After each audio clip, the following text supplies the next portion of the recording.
Eu era tratada como lixo pela família do meu ex-marido.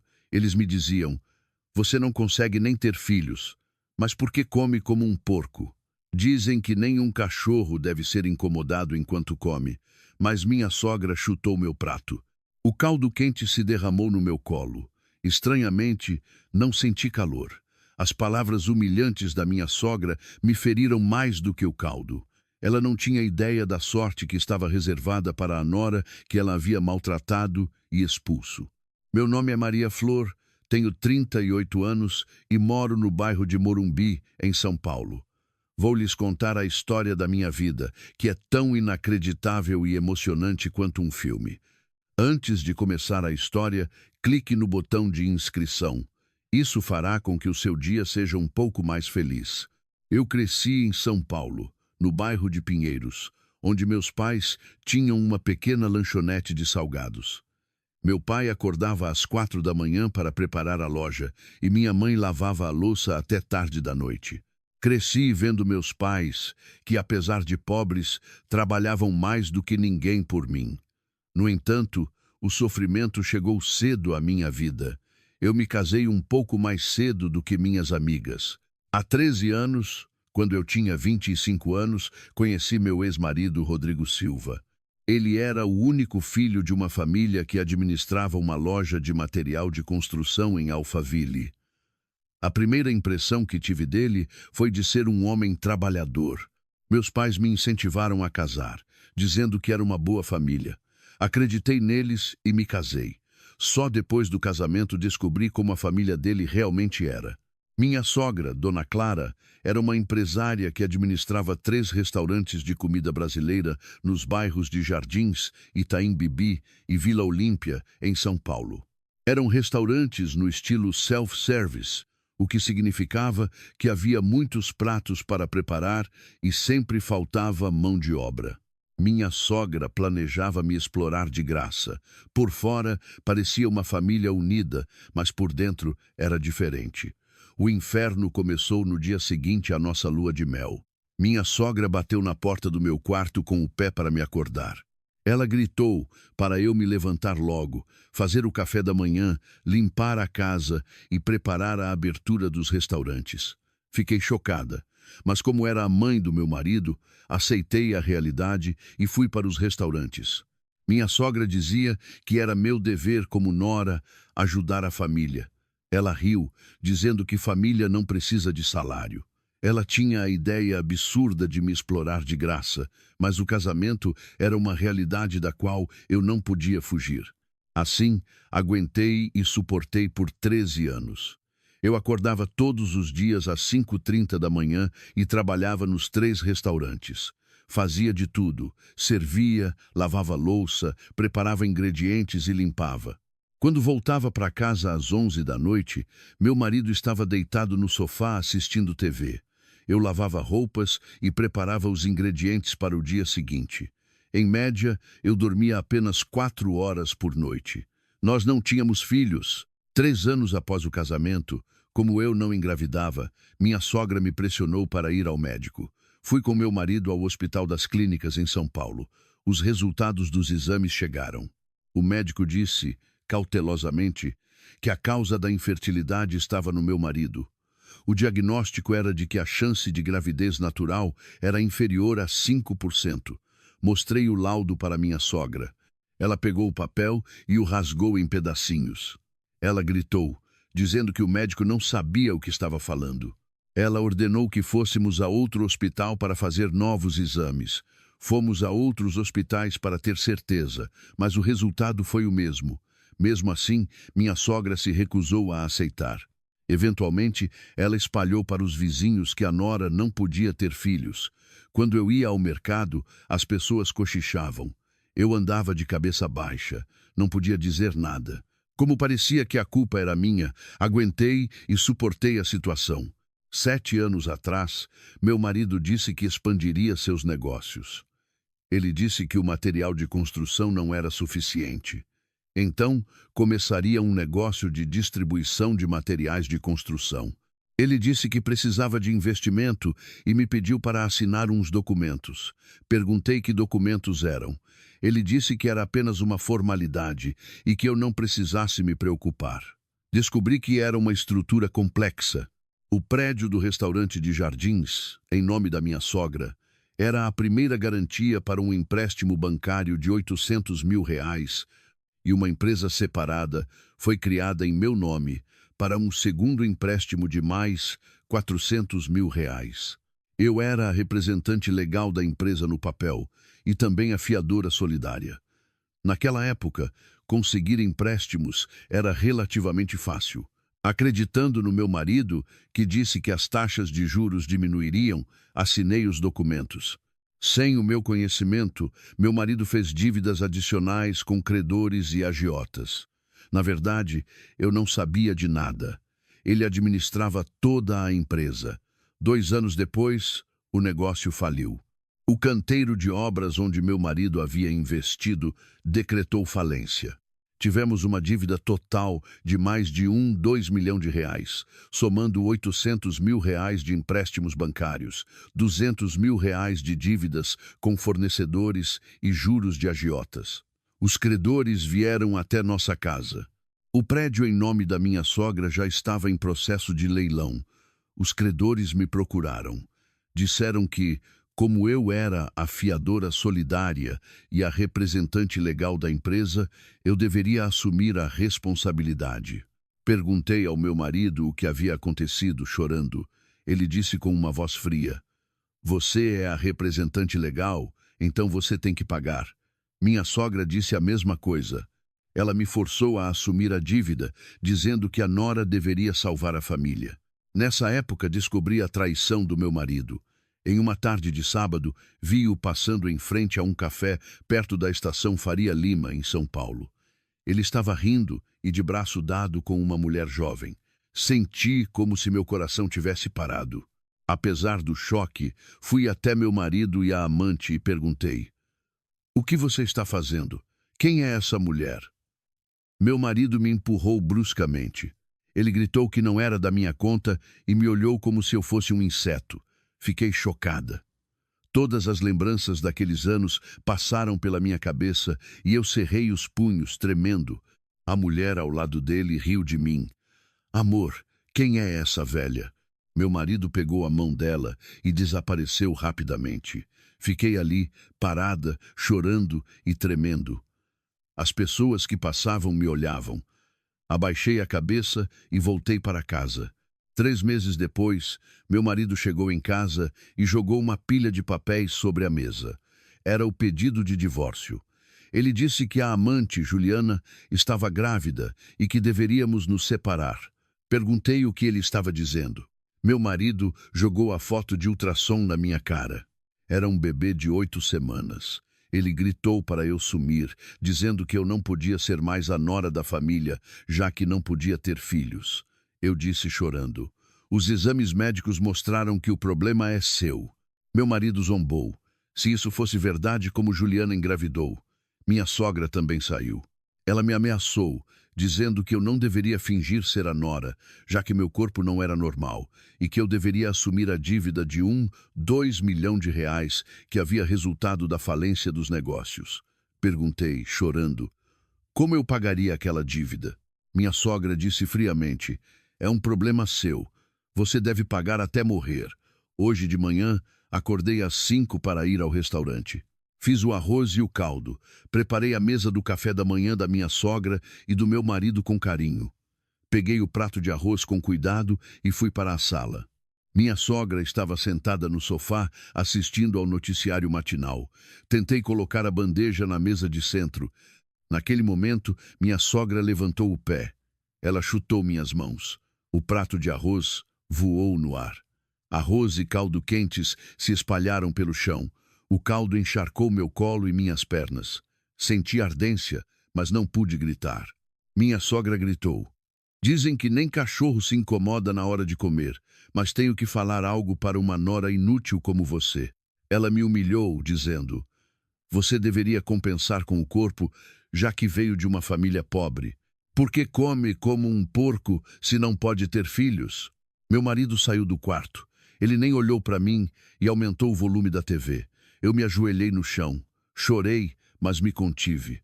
O limite da minha paciência havia chegado. Decidi que não choraria mais. Minha sogra abriu a porta da frente e gritou: "Assine o divórcio e saia desta casa agora." Subi ao sótão e peguei uma mochila. Era a única bagagem que eu tinha depois de 13 anos. Desci as escadas e saí pela porta da frente. Ouvi o barulho da minha sogra jogando sal atrás de mim. Ela me amaldiçoou, dizendo que tinha que quebrar o azar porque eu havia arruinado a família. Saí andando pela rua chorando, sem olhar para trás. Saí de casa e andei por um bom tempo. Eu não podia ir para a casa dos meus pais, pois se soubessem que eu havia sido abandonada assim, ficariam de coração partido. Eu não sabia para onde ir. Sentei-me em um banco perto da estação Faria Lima, carregando apenas minha mochila. O sol estava se pondo. Peguei meu celular. Olhei a agenda. Não tinha ninguém para ligar. Depois de 13 anos trabalhando para a família do meu ex-marido, havia perdido contato com minhas amigas. Meus pais haviam falecido há 5 anos. Eu estava realmente sozinha. A noite caiu. Entrei em um café 24 horas. Pedi um copo de café americano quente. Eu só tinha R$ 10 no bolso. Sentei-me em um canto do café e olhei pela janela. Todas as pessoas que passavam pareciam ter um lugar para onde voltar. Só eu parecia estar vagando. Na manhã seguinte, saí do café. Primeiro, eu precisava de um lugar para dormir. Fui a uma pensão próxima. Disseram que o aluguel era de R$ 350 por mês, sem depósito. Mas eu não tinha esse dinheiro. A proprietária perguntou o que havia acontecido. Eu contei a verdade. Disse que havia me divorciado e não tinha dinheiro no momento. A senhora suspirou. Supliquei que me esperasse uma semana, que eu arranjaria um emprego e pagaria o aluguel. A senhora pensou por um momento e acenou com a cabeça. Ela me deu um quarto. Eu precisava urgentemente de um emprego. Andei pela cidade de São Paulo, perguntando em todos os restaurantes se precisavam de funcionários. A maioria disse que não precisava. Ninguém queria me contratar, pois eu não tinha currículo nem comprovante de experiência. Andei o dia inteiro, mas foi em vão. No quarto dia, a dona de uma lanchonete de salgados perto da estação Vila Olímpia me chamou. Ela disse que eu parecia estar em apuros e me pediu para trabalhar por uma semana. Ela me pagaria R$ 60 por dia. Senti vontade de chorar. Agradeci várias vezes. Comecei a trabalhar na lanchonete no dia seguinte. Eu era auxiliar de cozinha e servia no salão. Minhas habilidades, aprimoradas em 13 anos nos restaurantes da família do meu ex-marido, foram úteis. A dona me elogiou por trabalhar bem. Ela disse que me contrataria oficialmente. Um mês se passou. Recebi um salário de R$ 1.800. Depois de pagar os R$ 350 do aluguel da pensão, sobraram R$ 1.450. Usei esse dinheiro para comer e manter um mínimo de subsistência. Mas havia um problema. Os credores continuavam ligando para o meu celular. Eles me ameaçavam para pagar a dívida de R$ 2 milhões. Eu não atendia. Mas as mensagens continuavam chegando. Diziam que tomariam medidas legais. No segundo mês, 2 homens estranhos apareceram na lanchonete. Eram os credores. Eles me confrontaram em voz alta na frente da dona. Ameaçaram, perguntando se eu pretendia pagar os R$ 2 milhões. A dona ficou chocada. Meu rosto ficou pálido. Depois que os homens foram embora, a dona disse calmamente: "Sinto muito, mas é melhor você sair." Ela disse que estava atrapalhando o negócio. Eu disse que entendia. Naquele dia, arrumei minhas coisas e saí da pensão. Eu não tinha para onde ir. Fui para uma casa de banho público, similar a um ofurô, sauna Poplor. Paguei R$ 10 pela entrada. Deitei-me em um canto e olhei para o teto. Pensei em como eu viveria. Uma dívida de R$ 2 milhões era um valor que eu não conseguiria pagar, mesmo trabalhando a vida toda. O desespero me invadiu. Alguns dias depois, recebi uma ligação da minha amiga Patrícia. Patrícia era minha colega de faculdade. Tínhamos nos encontrado 1 ou 2 vezes depois da formatura, mas perdemos contato após o meu casamento. Patrícia perguntou se eu estava bem, com a voz preocupada. Ela disse que havia ouvido minha história em um encontro de ex-alunos.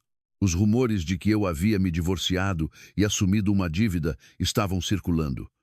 Comecei a chorar. Disse, soluçando, que não estava bem. Patrícia pediu para me encontrar imediatamente. Nos encontramos em um café perto da Avenida Paulista, em São Paulo. Patrícia começou a chorar assim que me viu. Ela disse que eu estava muito magra e segurou minha mão com força. Eu contei a ela toda a minha história dos últimos 13 anos. O abuso que sofri da família do meu ex-marido, a traição dele e a dívida de 2 milhões de reais.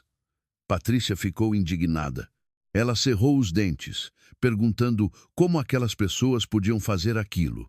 Patrícia disse, cautelosamente, que os credores continuariam me procurando se eu ficasse no Brasil. Ela sugeriu que eu me escondesse por um tempo. A amiga da tia de Patrícia administrava um restaurante brasileiro em Miami, nos Estados Unidos. Ela disse que entraria em contato para arranjar um emprego para mim. Hesitei. Ficar com medo de ir para um país estranho, como os Estados Unidos. Mas não havia esperança se eu ficasse no Brasil. Eu acenei com a cabeça. Patrícia ligou imediatamente. O nome da mulher era Elisa Rodrigues. Patrícia explicou minha situação. Dona Elisa aceitou de bom grado. Ela disse que eu poderia trabalhar como auxiliar de cozinha e teria onde morar e comer. Agradeci a Patrícia várias vezes. Patrícia disse que quebraria sua poupança para pagar a passagem aérea. Chorei, mas eu tinha algo a fazer antes de ir. Fui a um escritório de advocacia. Era um lugar que oferecia consultoria jurídica gratuita. Um jovem advogado me atendeu. Expliquei minha situação. Contei todos os detalhes de como acabei assumindo a dívida de 2 milhões de reais. O advogado ouviu atentamente e acenou com a cabeça. Ele disse calmamente que se minha sogra tivesse sonegado impostos por mais de 10 anos, eu poderia denunciá-la à Receita Federal. Ele perguntou se eu tinha alguma prova, como a subdeclaração da receita dos restaurantes ou o registro falso de salários de funcionários. Pensei sobre isso. Trabalhei nos restaurantes da família do meu ex-marido por 13 anos e vi muitos livros de contabilidade. Vi várias vezes dinheiro vivo sendo desviado. Havia nomes de pessoas que não trabalhavam de fato na lista de funcionários. Contei esses fatos ao advogado. Ele fez anotações e disse que eu poderia usar o sistema de denúncia anônima da Receita Federal. Ele disse que, com provas concretas, uma investigação seria iniciada. Voltei para casa e liguei meu celular. Acessei o site da Receita Federal. Encontrei a página de denúncia de sonegação de impostos. Minhas mãos tremiam. Mas eu não podia mais ser vítima. Era injusto que minha sogra, que havia me explorado por 13 anos e me jogado a dívida de 2 milhões de reais, continuasse administrando seus negócios impunemente. Comecei a digitar. Detalhei o endereço dos 3 restaurantes da minha sogra, o CNPJ e os indícios de sonegação. Escrevi tudo o que sabia. Subdeclaração da receita em dinheiro, registro falso de funcionários, fraude no seguro-desemprego. Finalizei a denúncia. Uma semana depois, consegui meu passaporte. Fui rápida no processo. Patrícia reservou minha passagem aérea. A partida era em 15 de fevereiro de 2024. Era só de ida. Eu não sabia quando voltaria. Na véspera da partida, encontrei Patrícia novamente. Patrícia me entregou um envelope. Dentro havia 2 mil reais. Ela disse para eu aceitar, pois era dinheiro para despesas imediatas. Prometi que pagaria de volta. Na madrugada de 15 de fevereiro de 2024, cheguei ao Aeroporto Internacional de São Paulo, GRU. Patrícia veio se despedir. Abracei-a com força na frente do portão de embarque. Patrícia disse, chorando, para eu esquecer tudo o que aconteceu no Brasil e começar uma nova vida nos Estados Unidos. Ela desejou que eu fosse feliz. Eu acenei com a cabeça e entrei no portão de embarque. Olhei para trás e Patrícia estava acenando. Acenei de volta pela última vez e segui para o portão. Era um novo começo.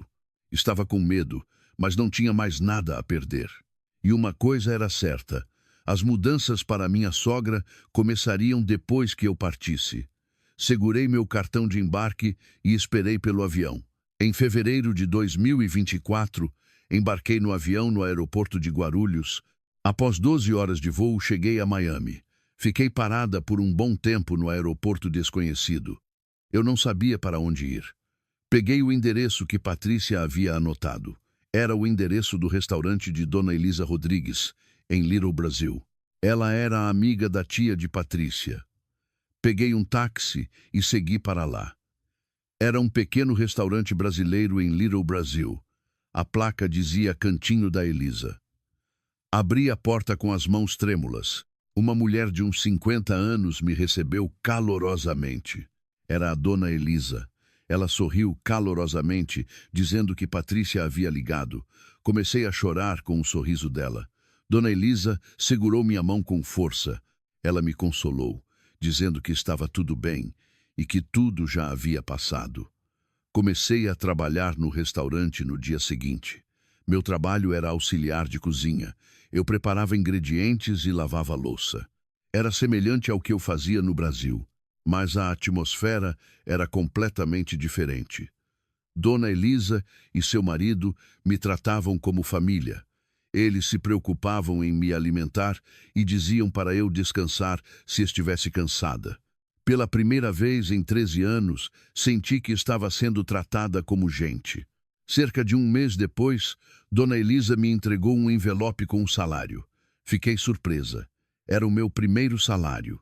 Eu estava recebendo um pagamento justo depois de trabalhar por 13 anos sem receber um centavo. Abri o envelope e havia $2.000 em dinheiro. Chorei ao ver o dinheiro. Dona Elisa deu tapinhas no meu ombro e disse para eu viver minha própria vida agora. O restaurante tinha muitos clientes fiéis. Um deles se destacava. Era um homem de uns 45 anos. Ele vinha ao restaurante 1 ou 2 vezes por semana. Sempre vinha sozinho, comia em silêncio e ia embora. Dona Elisa me explicou. Ela disse que ele era o advogado Roberto Costa. Ela disse que ele prestava muita consultoria jurídica para a comunidade brasileira em Miami. Certa noite, o advogado Costa me cumprimentou enquanto pagava a conta. Ele perguntou há quanto tempo eu estava trabalhando ali. Eu disse que fazia cerca de 2 meses. O advogado acenou com a cabeça e me elogiou por trabalhar de forma meticulosa. Agradeci. O advogado me entregou um cartão de visitas. Ele disse para eu ligar a qualquer momento se precisasse de ajuda com questões legais. Guardei o cartão no bolso. Cerca de 3 meses depois, o advogado voltou ao restaurante. Depois de comer, ele conversou com Dona Elisa e depois me chamou. Ele perguntou se eu tinha um momento. Terminei meu trabalho na cozinha e fui para a mesa. O advogado começou a falar, cautelosamente. Ele disse que Dona Elisa havia lhe contado um pouco da minha história. Ele disse que sabia que eu havia sofrido uma injustiça no Brasil e vindo para os Estados Unidos. Eu acenei com a cabeça. O advogado perguntou: seus pais deixaram alguma propriedade? Fiquei surpresa. Perguntei como ele sabia. O advogado explicou que já havia visto muitos casos como o meu. Ele disse que, quando a família do marido transfere dívidas para o nome da nora, geralmente é para se apoderar dos bens dela. Pensei sobre isso. Meu pai havia mencionado que tinha um terreno em Campinas, interior de São Paulo, antes de falecer. Mas eu não sabia o que havia acontecido com o terreno depois que minha mãe também faleceu. O advogado disse que era necessário investigar. Ele disse que, se o terreno tivesse sido transferido indevidamente, eu poderia recuperá-lo. Senti esperança. Pedi ao advogado para investigar. Perguntei cautelosamente se ele poderia fazer isso. O advogado concordou de bom grado. Ele disse que pensaria nos honorários depois. Era a primeira semana de dezembro de 2024. Em uma tarde de sábado, Dona Elisa me chamou. Ela me pediu para irmos juntas comprar uma raspadinha, bilhete de loteria instantânea. Eu nunca havia comprado uma. Dona Elisa disse que comprava às vezes por diversão e me incentivou a comprar uma também. Ela me deu US$ 10 e disse para eu tentar a sorte. Peguei o dinheiro e fui à loja de raspadinhas. Ao entrar na loja, vi uma loteria chamada Powerball. Peguei um bilhete. Pensei em quais números deveria escolher. De repente, lembrei-me do meu pai, que havia falecido há 3 anos. O aniversário dele era 17 de março. O aniversário da minha mãe era 22 de setembro. Anotei esses números. 3, 17, 9, 22. E somei meu aniversário, 14 de maio, 5 e 14. Marquei os números com um desejo sincero. Pai, me ajude. Orei em meu coração. Era domingo à noite. Eu estava lavando a louça no restaurante quando Dona Elisa me chamou, apressada. Fui para o salão e a TV estava ligada. O noticiário estava anunciando os números sorteados da Powerball. Tirei o bilhete do bolso. Verifiquei os números com as mãos trêmulas. O primeiro número estava certo, o segundo também. O terceiro, o quarto e o quinto batiam. O número final da Powerball também era igual. Desabei no chão. Minhas mãos tremiam. Meu coração parecia ter parado. E parecia irreal. Dona Elisa correu e me sacudiu pelo ombro. Maria, acorde, você ganhou o primeiro prêmio. Dona Elisa também falou com a voz trêmula. O valor do prêmio apareceu na tela da TV. Eram 230 milhões de dólares. Mais de 1,2 bilhão de reais. Ela disse que, se eu optasse por receber o valor total de uma só vez, depois de descontar os impostos, receberia cerca de 120 milhões de dólares, o que equivalia a cerca de 650 milhões de reais. Senti como se uma descarga elétrica tivesse percorrido meu corpo e não conseguia acreditar. Dona Elisa segurou minha mão com força. Ela disse que era o meu destino. Ela disse que era a minha recompensa por ter suportado uma vida infernal. Comecei a chorar no chão. Clamei o nome do meu pai. Lembrei-me dos momentos infernais, pensando que minha vida estava arruinada. Dona Elisa acariciou minhas costas enquanto eu chorava incessantemente. No dia seguinte, depois de ganhar na loteria, algo inacreditável mesmo depois de acordar, entrei em contato com o advogado Roberto Costa. O advogado veio apressadamente ao restaurante. Ele verificou o bilhete premiado e disse calmamente que a segurança era a prioridade máxima. Ele me alertou para não contar a ninguém até receber o prêmio. O advogado me explicou como receber o prêmio criando uma pessoa jurídica. Ele disse que era uma maneira de minimizar os impostos e proteger minha identidade. Um mês depois, o processo de recebimento do prêmio começou. O advogado lidou com tudo. Recebemos a confirmação oficial do escritório de loteria do estado da Califórnia. O valor líquido que recebi foi de cerca de 650 milhões de reais. O dinheiro foi depositado na minha conta. Fiquei sentada, olhando para o extrato bancário. Não conseguia distinguir se era realidade ou sonho. Foi muito repentino e rápido, e era uma quantia de dinheiro que eu nunca havia tocado, o que tornava tudo ainda mais irreal. O advogado disse, calmamente, "O que você quer fazer agora?" Levantei a cabeça e olhei para o advogado. Disse que queria voltar para o Brasil. Disse que queria fazer aquelas pessoas que me abandonaram e me expulsaram pagarem. O advogado acenou com a cabeça. Ele disse que me ajudaria. No final de dezembro de 2024, o anúncio oficial do vencedor da loteria foi feito. Meu rosto, nome e histórico de divórcio foram divulgados publicamente pela mídia.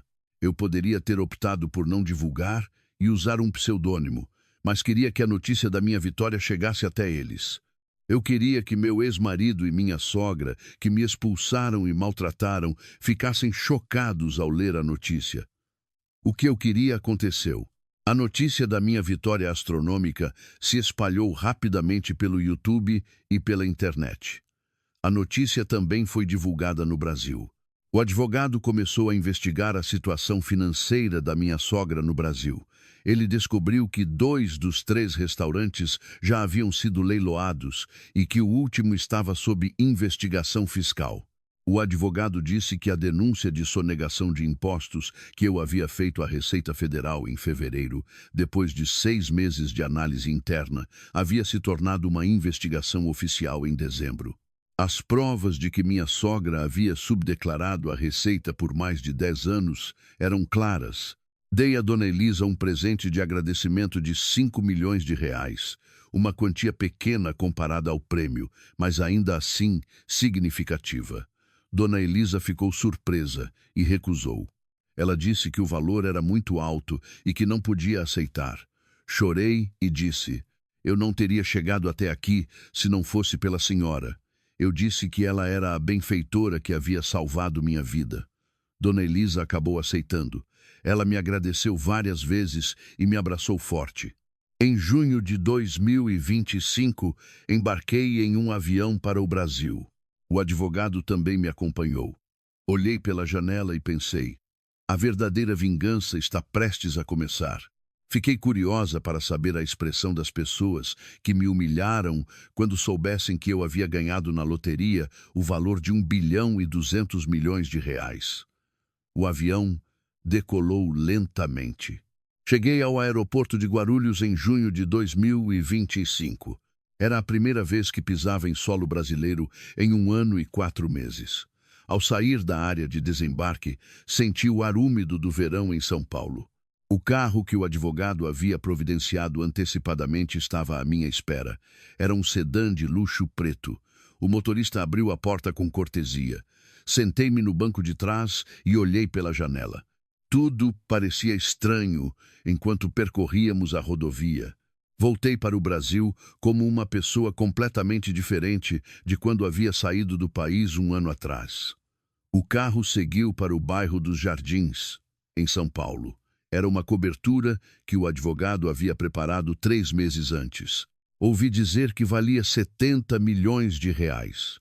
Ao chegarmos em frente ao condomínio de apartamentos de luxo, os seguranças fizeram uma fila para me cumprimentar. Peguei o elevador e subi ao último andar, o 35 grau. Ao abrir a porta, uma ampla sala de estar se revelou.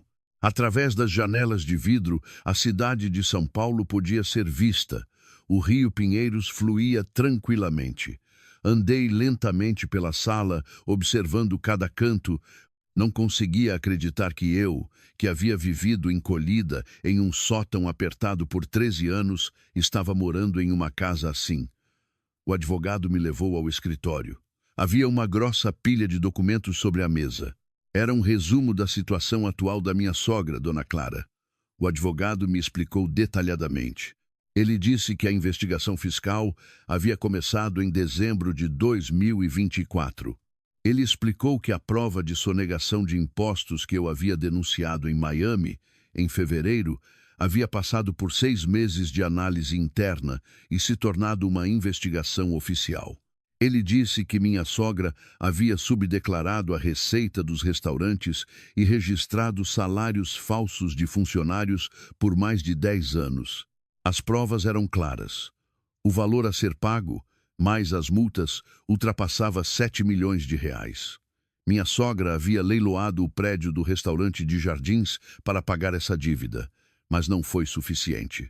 Ela assumiu parte da dívida de 2 milhões de reais que meu marido havia contraído, e os juros dos agiotas continuavam crescendo, totalizando agora 19 milhões de reais em dívidas.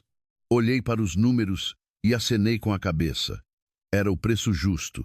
Eu planejava me vingar com meu prêmio astronômico, mas minha sogra já estava se destruindo. Minha sogra, Dona Clara, e meu ex-marido, Rodrigo, viram na TV que a mulher brasileira que havia ganhado 1,2 bilhão de reais na loteria nos Estados Unidos era eu. Eles rastejaram até a tela da TV, incrédulos, para confirmar meu rosto e gritaram meu nome como loucos. O fato de a nora que eles haviam atormentado cruelmente por 13 anos e expulsado com sal, ter se tornado uma pessoa rica da noite para o dia, com uma fortuna de 1,2 bilhão de reais, causou em minha sogra uma dor lancinante e ela começou a bater na parede e a chorar.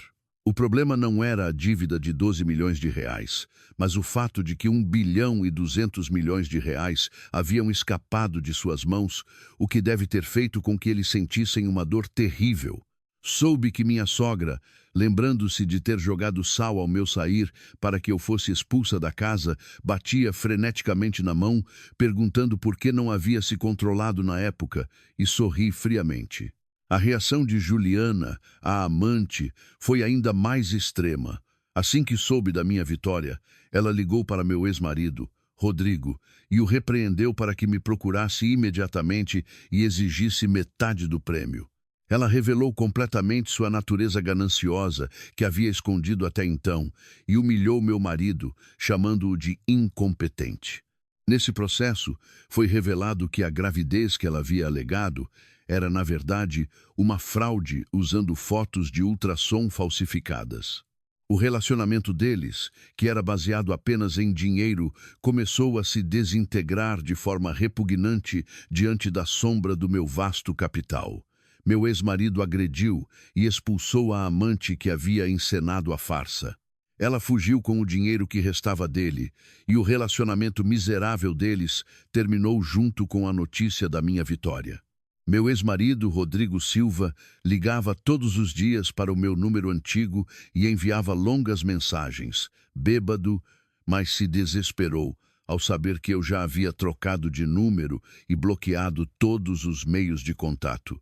Ele rondou a cobertura nos jardins, onde eu morava, mas foi tratado como um verme pelos seguranças e expulso. A cena foi filmada pelos celulares das pessoas que passavam e virou motivo de piada na internet. Na empresa, ele foi estigmatizado como o homem tolo que havia abandonado a ex-esposa e perdido a loteria, sendo isolado e, por fim, demitido. Ele se tornou um diarista em canteiros de obras.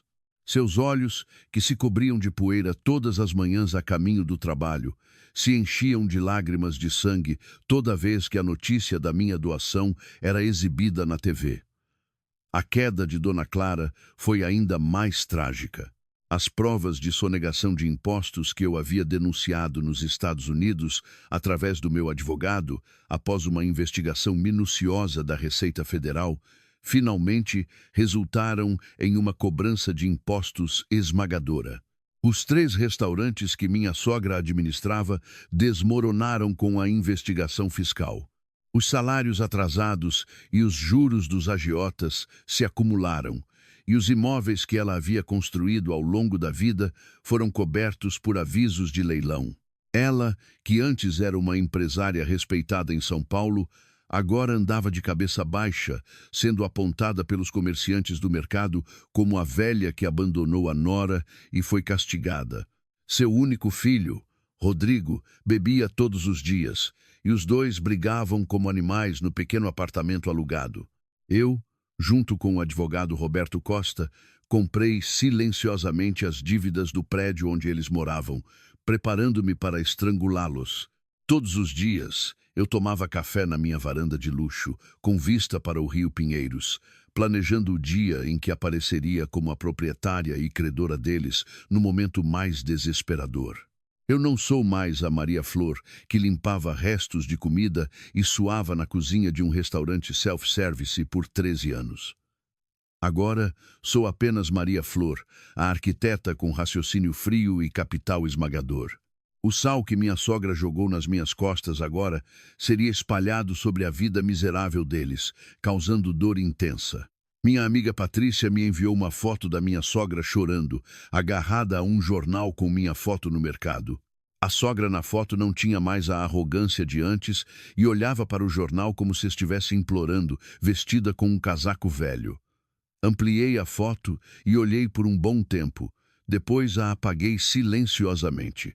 Não senti nenhuma pena. Pelo contrário, desejei que eles caíssem ainda mais fundo e sentissem a terrível solidão que eu havia experimentado.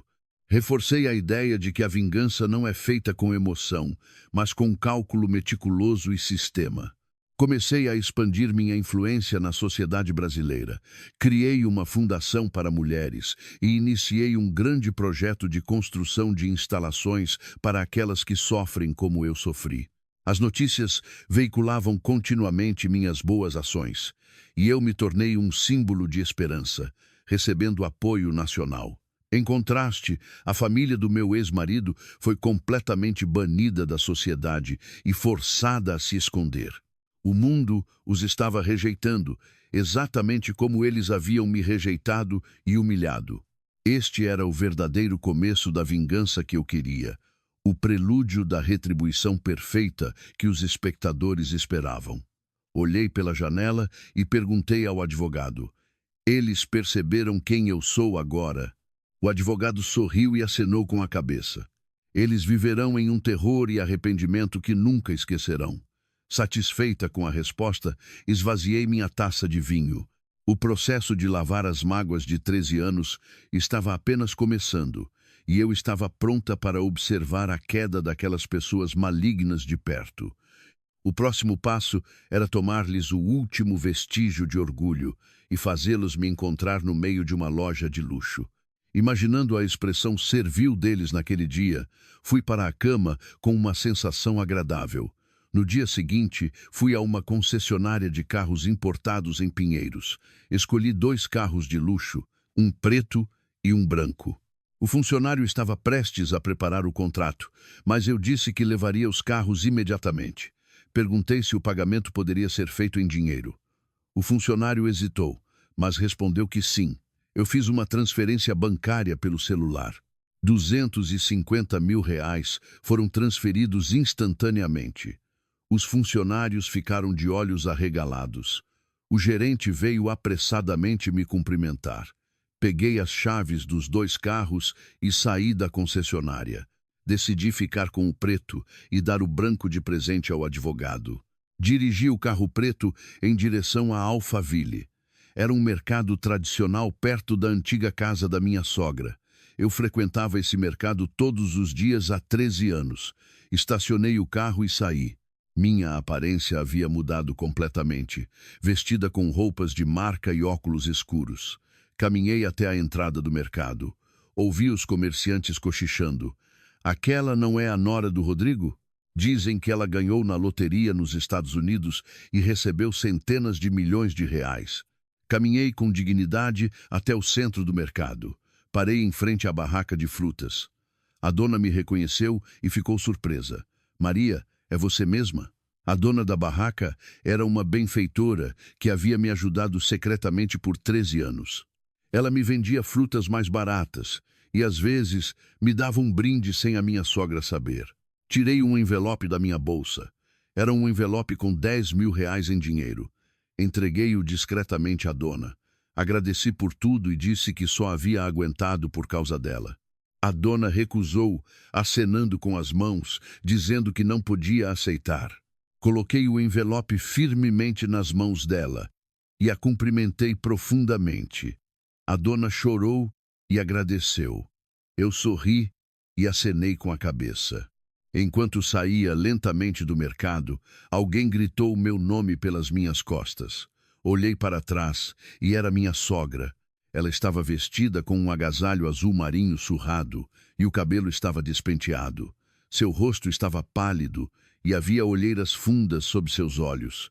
Minha sogra, endividada, correu ofegante até mim. Maria, Maria. Ela chamou meu nome com a voz trêmula. Olhei para ela friamente por cima dos óculos escuros. Minha sogra tentou segurar minha mão. Eu a afastei. Minha sogra disse, soluçando, que sentia muito, que havia errado e implorou por perdão. As pessoas ao redor começaram a nos observar. Eu não disse nada, apenas olhei para minha sogra. Olhei lentamente para ter certeza de que era a mesma pessoa que havia chutado meu prato de arroz e jogado sal naquela manhã, 13 anos atrás. Lágrimas escorriam dos olhos da minha sogra. Não sei se ela estava chorando de inveja por ver a nora ganhar 1,2 bilhão de reais na loteria ou se estava arrependida de seus erros, mas parecia muito triste. Não senti a menor pena daquela pessoa que agora era uma estranha. Fui em direção ao meu carro. Ouvi minha sogra me chamando atrás de mim. Abri a porta do carro e entrei. Liguei o motor. Olhei pelo retrovisor e vi minha sogra sentada no asfalto, chorando e batendo no chão. Saí devagar com o carro, não olhei para trás. As pessoas que me chamavam de lixo agora estavam implorando para mim como mendigos. Senti um certo prazer, mas não pena. Voltei para a cobertura. O advogado estava me esperando. Contei o que havia acontecido na loja de luxo. O advogado acenou com a cabeça e disse que eu havia agido bem. Ele explicou que o contrato do restaurante terminaria em 2 semanas. Ele disse que, se minha sogra não cumprisse as condições, o contrato terminaria automaticamente e ela teria que sair. Olhei pela janela. A paisagem noturna de São Paulo era linda. No dia seguinte, liguei para Dona Elisa, nos Estados Unidos. Perguntei como ela estava. Dona Elisa disse alegremente que havia conseguido abrir uma franquia de restaurantes brasileiros em Miami graças a mim. Ela disse que tinha mais 3 lojas. Eu a parabenizei. Dona Elisa perguntou se eu estava bem no Brasil. Eu disse que estava bem. Disse que estava começando a lavar as mágoas acumuladas. Dona Elisa disse que eu deveria ser feliz e me deu seu apoio. Naquele mesmo dia, realizei uma coletiva de imprensa em um hotel perto do shopping JK Iguatemi, em São Paulo. Eu já era famosa por ter ganhado 1,2 bilhão na loteria, mas o evento era a cerimônia de doação de itens para o bazar da Fundação Feminina. Os jornalistas se aglomeraram. Eu li o discurso que havia preparado, palavra por palavra. Disse que queria ajudar as mulheres que sofrem violência doméstica a se tornarem financeiramente independentes. Prometi que continuaria apoiando-as. Os jornalistas tiravam fotos incessantemente. Os flashes disparavam. Um jornalista perguntou: "É verdade que a senhora também foi vítima de violência doméstica?" Eu acenei com a cabeça. Respondi que era verdade. Falei honestamente que havia trabalhado nos restaurantes da família do meu ex-marido por 13 anos sem receber 1 centavo e que havia sofrido trabalho escravo e abuso. Mas disse que agora queria superar essa dor e ajudar outras pessoas. Os jornalistas ouviram com expressões sérias. Olhei para as câmeras com dignidade. Depois que a coletiva de imprensa terminou, saí para o saguão do hotel. Patrícia estava me esperando. Patrícia segurou minha mão. Ela disse que eu estava incrível e que estava orgulhosa de mim. Eu a abracei. Disse que só havia chegado até ali por causa dela. Naquela noite, a notícia da minha coletiva de imprensa foi veiculada. Meu nome ficou em primeiro lugar nas buscas em tempo real nos portais de internet. Minha história como a vencedora da loteria de 1,2 bilhão e meu passado como nora maltratada foram divulgados. Os comentários estavam cheios de mensagens de apoio. A nora que sofreu por 13 anos ganhou na loteria e a família do marido está tentando se aproveitar. Que gente desprezível! A nora agiu certo. Eu sorri ao ler os comentários. Pela primeira vez, senti que o mundo estava do meu lado. Recebi uma ligação de Patrícia.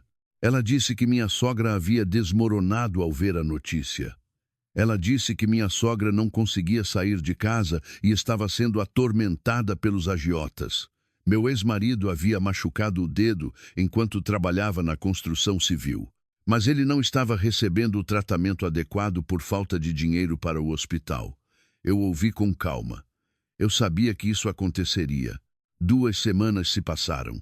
Chegou o final de agosto. Minha sogra não conseguiu pagar o aumento do aluguel e o depósito adicional. O contrato de locação do restaurante expirou. O advogado me informou. Ele disse que minha sogra havia sido forçada a desmontar o restaurante, restaurar o local e sair. Ele disse que a única fonte de renda dela havia sido cortada. Olhei pela janela e tomei um gole de vinho. Mas não era o fim. Era hora daquelas pessoas malignas serem julgadas pela lei. Na manhã seguinte, realizei uma coletiva de imprensa de emergência no Centro de Convenções do Transamérica Expo Center, em São Paulo, como a primeira brasileira a ganhar na Powerball nos Estados Unidos. Era uma entrevista sobre o meu processo de ganhar na loteria astronômica e sobre a minha vida. Os jornalistas se reuniram em peso. Subi ao púlpito e parei em frente ao microfone. Comecei a ler o discurso que havia preparado. Trabalhei por 13 anos no restaurante da família do meu ex-marido sem receber um centavo e sofri humilhação e abuso psicológico. Eu era acordada às 5h30 da manhã todos os dias e trabalhava até meia-noite. É claro que não recebi um centavo de salário. O advogado exibiu um material na tela. O primeiro era um vídeo de segurança do restaurante da família do meu ex-marido. Mostrava minha sogra chutando meu prato de arroz. O caldo quente se derramava no meu colo. Os jornalistas expressaram espanto. Os flashes das câmeras dispararam mais rápido. O segundo vídeo foi exibido. Mostrava minha sogra jogando água fria no meu quarto em uma madrugada de inverno. Mostrava ela me expulsando para o quintal, dizendo que eu não podia dormir, já que não podia ter filhos. Mostrava eu tremendo em uma camisola fina tirando a neve. Os jornalistas balançaram a cabeça. O terceiro era um arquivo de áudio. Era a voz do meu ex-marido dizendo: "A pobreza e a incompetência são um pecado, então você tem que pagar essa dívida até morrer." O salão ficou agitado. Como pessoas tão terríveis podem ter a aparência de seres humanos? As pessoas cochichavam. Peguei o microfone e disse: "Meu ex-marido contraiu uma dívida de 2 milhões de reais, fazendo negócios em meu nome e falindo. Ele me colocou como fiadora solidária ao pedir um empréstimo com o prédio da minha sogra como garantia.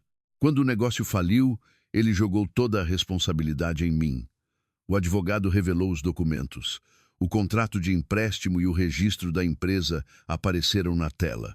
Havia provas de que eu era a representante legal no papel, mas a administração real era feita pelo meu marido. Eu continuei.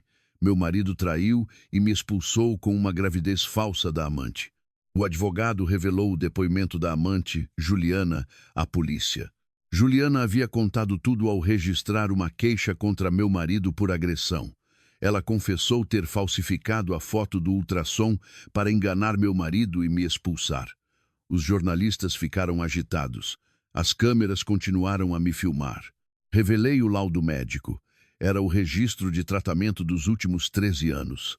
Laudos de úlcera estomacal por estresse, insônia crônica e depressão grave foram exibidos em sequência.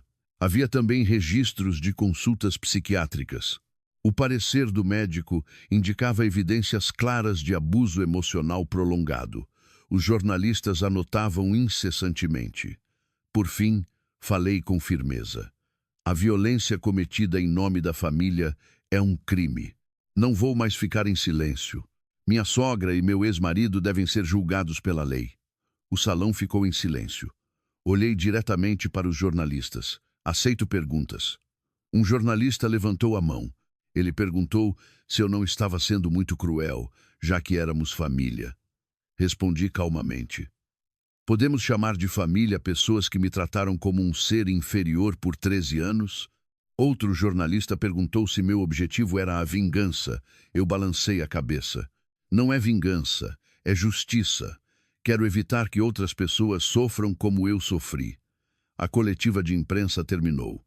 Desci do púlpito e fui para o saguão do hotel. Os jornalistas me seguiram, fazendo perguntas. O advogado me protegeu e me guiou até o carro. Entrei no carro e saí do hotel. Naquela noite, a notícia da minha coletiva de imprensa foi o destaque. Todas as emissoras cobriram o evento como um especial. Especialistas vieram opinar. Um especialista jurídico apontou a gravidade da violência doméstica. Um psicólogo explicou os efeitos do abuso prolongado nas vítimas.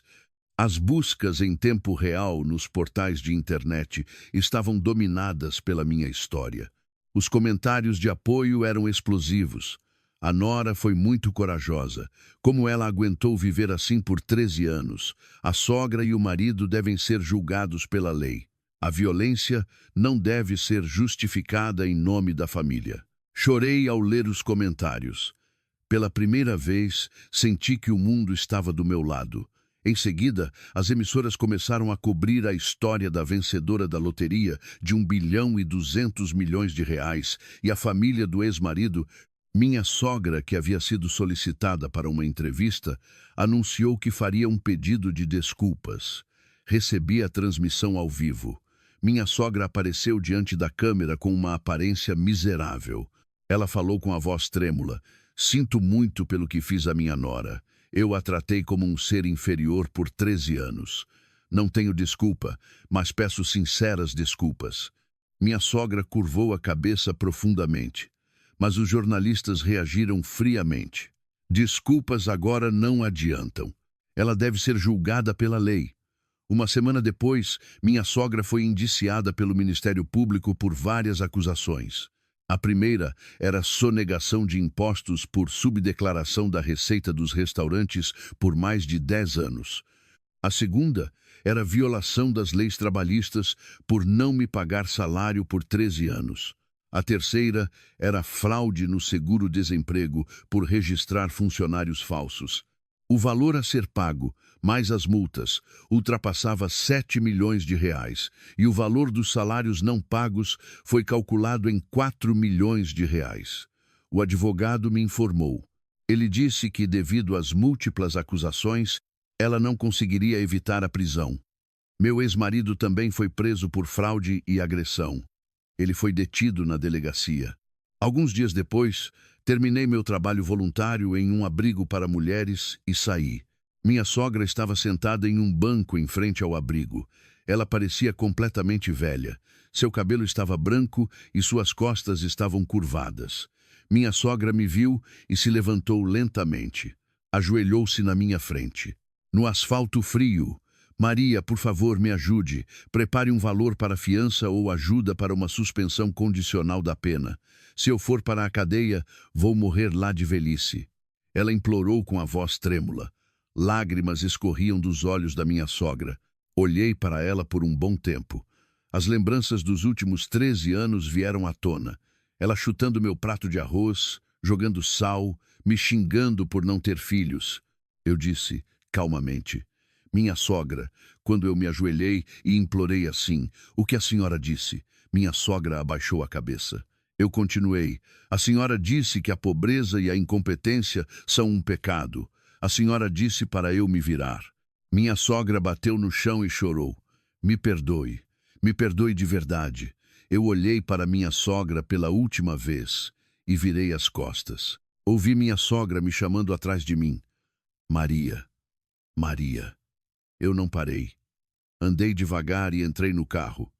Ela estava sentada no chão, chorando incessantemente. Saí devagar com o carro. Voltei para a cobertura nos jardins. Olhei pela janela. A paisagem noturna de São Paulo era linda.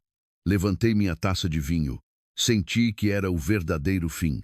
A mágoa de 13 anos estava sendo curada aos poucos, mas não havia terminado completamente. Faltava uma coisa.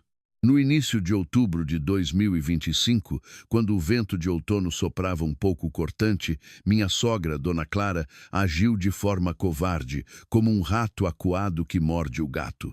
Ela subornou um grande youtuber, conhecido por suas revelações e manipulações sensacionalistas, e iniciou uma transmissão ao vivo em um estúdio escuro e apertado. Ela encenou uma atuação falsa, chorando lágrimas de sangue na frente do país, alegando que uma velha doente estava sendo jogada na rua por causa de uma nora que havia abandonado os laços familiares após ganhar na loteria. Era uma manobra para tentar arrancar dinheiro de mim. O número de acessos em tempo real ultrapassou 100 mil, e o chat foi inundado de insultos e acusações de ingratidão contra mim. A opinião pública se revoltou rapidamente, e a atmosfera era tão hostil que parecia que invadiriam minha cobertura a qualquer momento. Assisti a essa cena repugnante na tela grande da minha sala de estar com o advogado Roberto Costa, enquanto organizava as provas infernais que havíamos coletado durante os 13 anos de tratamento desumano que sofri. A vingança completa que eu havia planejado por mais de um ano era derrubá-los no abismo no momento mais glorioso, quando eles estivessem certos da vitória e sorrissem de forma covarde. Por isso, sorri calmamente enquanto bebia o café que havia esfriado. "Que sogra! E tanto!" Chegou a este ponto. No auge da transmissão, quando o youtuber estava incitando os espectadores a invadir minha casa, dizendo que revelaria o andar exato da minha cobertura, conseguimos a informação dele através de um especialista e fomos até lá rapidamente. Eu invadi o estúdio de transmissão, vestida com um terno de luxo e um olhar frio. Minha aparição inesperada causou um silêncio repentino no estúdio do famoso youtuber. Minha sogra estremeceu como se tivesse visto um fantasma e deixou cair o lenço. Eu peguei o microfone do youtuber, que estava atordoado, e olhei diretamente para a lente. Eu disse que as lágrimas daquela velha miserável eram apenas um drama sórdido, meticulosamente planejado para extorquir meu dinheiro. Conectei meu celular ao equipamento de transmissão e comecei a enviar os registros infernais que havia guardado no fundo do meu coração, em tempo real, para os celulares e monitores de todo o país. Eram materiais que meu detetive particular havia preparado. Na tela grande do estúdio, os vídeos de segurança mostravam minha sogra chutando meu prato de arroz e gritando que eu era uma porca que não podia ter filhos, e as cenas sádicas dela jogando água fria na minha cabeça enquanto eu dormia em uma madrugada de inverno e me expulsando para a neve, eram exibidas vividamente, uma após a outra. As dezenas de milhares de comentários me criticando pararam em apenas um segundo, e uma onda gigantesca de raiva contra minha sogra e meu ex-marido engoliu o chat, revertendo a opinião pública em uma velocidade assustadora. Eu não parei. Também revelei uma escuta telefônica em que meu ex-marido, Rodrigo, ria na cama com a amante, Juliana, tramando como me abandonariam com as dívidas legalmente. Quando a voz covarde do meu ex-marido dizendo: "A pobreza e a incompetência são um pecado, então você tem que pagar aqueles 2 milhões de reais até morrer", ecoou pelos alto-falantes de todo o país, minha sogra desabou no chão do estúdio, agarrando minhas pernas e implorando por perdão. Eu afastei a mão servil dela com firmeza e dei um golpe frio, dizendo que agora era a vez deles chorarem lágrimas de sangue pelo resto de suas vidas, na mesma medida das lágrimas que eu havia derramado 13 anos atrás, e me virei, saindo friamente. No local, investigadores da Receita Federal e policiais da delegacia local, acompanhados pelo advogado Roberto Costa, invadiram o estúdio e iniciaram o procedimento de prisão de emergência por sonegação fiscal organizada e fraude no seguro-desemprego por mais de 10 anos. Minha sogra e meu ex-marido foram arrastados, algemados, chorando como animais diante das câmeras de transmissão ao vivo que eram assistidas por todo o país. A cena tomou conta de todos os fóruns da internet com o título "Escândalo Histórico". Aqueles que haviam me explorado como um bem de consumo e sugado meu suor e sangue por 13 anos, agora não só seriam condenados legalmente, mas também seriam permanentemente banidos da sociedade, entrando em um caminho de destruição miserável, sem ter onde se esconder. De volta à cobertura, olhando para a vista noturna deslumbrante de São Paulo através das janelas de vidro, senti, pela primeira vez em 13 anos, que o nó preto no meu peito havia se dissolvido completamente e voltei a respirar em paz. Era inacreditável que até o fim, em vez de se arrependerem de suas ações, eles tivessem usado celebridades para tentar extorquir dinheiro de mim através da mídia. Em novembro de 2025, minha sogra, Dona Clara, foi condenada a 2 anos de prisão por várias acusações, incluindo sonegação de impostos, violação das leis trabalhistas e fraude no seguro-desemprego. O juiz considerou grave o fato de ela ter cometido crimes habitualmente por mais de 10 anos e, especialmente, ter explorado um membro da família. Embora fosse um caso que pudesse resultar em suspensão condicional da pena, ela foi condenada à prisão por causa da natureza dos crimes. Meu ex-marido, Rodrigo Silva, também foi condenado a 1 ano e 6 meses de prisão por fraude e agressão. Ele recebeu uma ordem judicial para não se aproximar de mim após a libertação. No tribunal, minha sogra olhou para mim pela última vez. Eu estava sentada na plateia e olhei diretamente para ela durante o veredicto final. Minha sogra abaixou a cabeça, parecendo ter desistido. O guarda a escoltou. Saí do tribunal e entrei no carro. Um mês depois, em dezembro, recebi uma carta da minha sogra. Foi enviada da prisão. Comecei a ler a carta. Maria, sinto muito de verdade. Tratá-la como um ser inferior por 13 anos foi meu erro. Não há desculpas. Todos os dias na prisão penso no quanto fui cruel. Só agora percebi. Não me importo se você não me perdoa. Só quero que saiba que estou sinceramente arrependida. Chorei ao ler a carta.